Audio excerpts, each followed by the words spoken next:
It will be a loss because Jacques has been around for nearly 2 decades. He's a phenomenal player. His record speaks for himself. The amount of experience that he had built up and added to the players who are coming into the team, they all speak of it. So we'll miss him. I mean, I guess when you look at his stats, an incredible amount.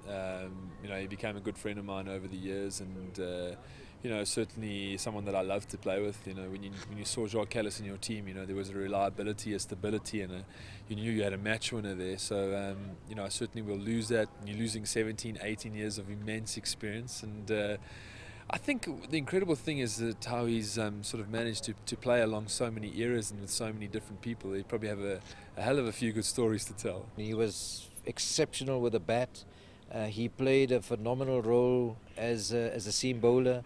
In the catches that he took that won us many a match, he was a 3-in-1 player. Yeah, he was an ultimate professional. I think the thing is, you knew when he was out there batting, if you got him bowling, he was going to give you 100%, and he had a great ability to understand the game. I think in that moment when he was bowling, he thought like a batter, which was a huge strength, and as a batter, I think he kind of used his all-rounder skills in such a good way, and I think that's what made him so brilliant, is that he's bar having an unbelievable technique, he had a really good understanding of what he needed to do to be successful. Yeah, well, it's Jake's, isn't it? I mean, he's not too much of the fanfare type of guy, but I think he had such a wonderful send-off after the Test match with 100, and the Springbok game and the fanfare that was around him for that period of time was so nice.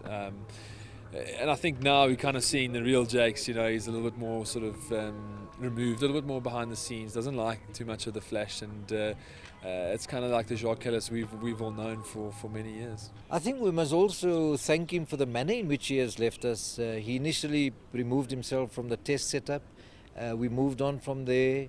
He played a bit in the ODI. His presence is important to those younger players. He stayed around for that, and now he's called it a day in all formats. So in many respects, he's helped us to progress from the time when he was a permanent fixture in the team to a time when we want to have him. Look, I think time. I mean, we're still blessed with so many wonderful players. I mean, how you replace a Jacques Kallis, I don't know. But there's opportunities for players. There's opportunities there.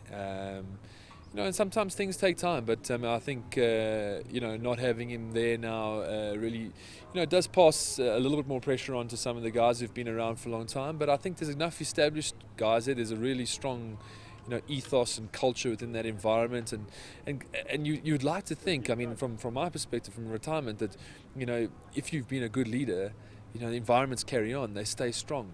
Obviously you're losing quality players, but the culture could stay strong, and you've hopefully left the players with something more than just your performance.